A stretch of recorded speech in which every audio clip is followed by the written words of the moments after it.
Welcome to Y&R Unfiltered, where the drama is deep, the opinions are bold, and no storyline is off limits.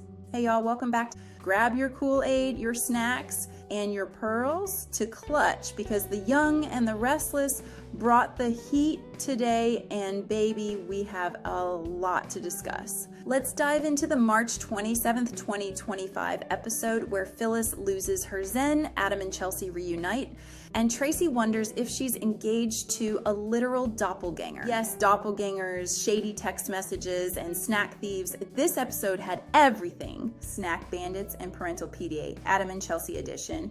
We kick things off at the ranch where Adam and Chelsea are acting all lovey-dovey like it's prom night. Chelsea is snacking on Adam's chips and he calls her a snack thief. But honey, with the way he's grinning, I don't think he minds. Adam, you stole my chips? Chelsea, flirting. And what are you gonna do about it? Cue the makeout session. But hold up, Chelsea pumps the brakes because their son, Connor, is upstairs. And the last thing they need is for him to walk in and see mommy and daddy reenacting a Hallmark movie. Adam's like, well, why don't we just tell him we're back together? And Chelsea gives him that look, you know, the one where she's thinking, do I really want to commit to this chaos?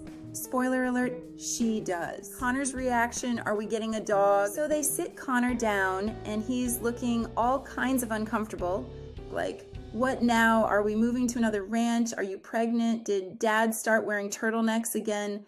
Chelsea and Adam break the news that they're a couple again.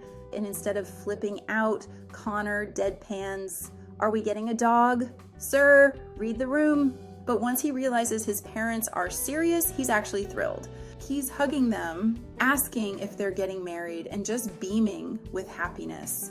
It's like a Hallmark Christmas special, except we're on the young and the restless, so you know drama's coming. Phyllis vs. Diane, Zen Snatchers unite. Meanwhile, over at the athletic club, Phyllis and Diane have a run-in, and things go south fast. Diane is like, oh hey Phyllis, that kidnapping must have sucked. And Phyllis basically says, don't act like you care. You probably had balloons ready in case I didn't make it back. Diane, trying to fake empathy, says, no, really, I wouldn't wish that on anyone. Not even you, and you're a walking nightmare. Okay, she didn't say that last part out loud, but we were all thinking it. Shockingly, Phyllis apologizes. Yes, you heard that right. Phyllis actually apologizes, and Diane looks like she just saw a unicorn doing taxes.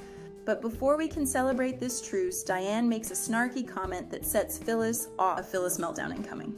Phyllis starts panting and clutching her chest like she's about to Hulk out, and Diane, to her credit, actually tries to help.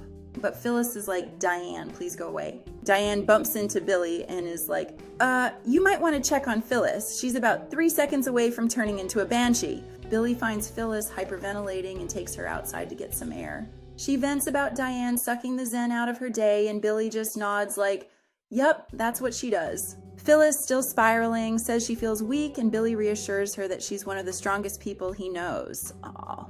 They have a sweet moment before Phyllis declares she's ready to focus on business because nothing says coping like throwing yourself into work. Traci's doubts. Is Alan even Alan? Over at Crimson Lights, Traci drops a bombshell on Jack.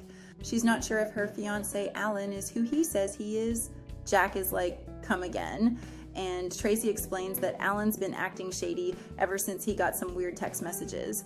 Apparently these texts had something to do with gas expulsion, and Traci is connecting the dots to Sharon and Phyllis's kidnapping.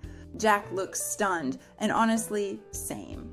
Traci worries that Alan might actually be Martin, a guy who once impersonated Alan to mess with Ashley. Because that's a totally normal thing to have happened. Jack agrees that something is off, and they decide to investigate. But Traci is terrified that if she's wrong, Alan will never forgive her. Jack promises to have her back because Abbott's siblings stick together, especially when doppelgangers and kidnappings are involved. My final thoughts? What a day. Y'all, this episode was a roller coaster. We got romance, shady fiancé drama, and Phyllis losing her zen in record time. I don't know what's coming next, but I'm betting it involves more secrets, more lies, and probably more snack stealing. If you enjoyed this recap, don't forget to like, comment, and subscribe. And tell me in the comments, do you think Alan is really Alan, or is Traci about to get her heart broken? And how long do you think Phyllis new mindset is going to last, my guess, not long. Until next time, stay messy, stay sassy, and keep watching The Young and the Restless.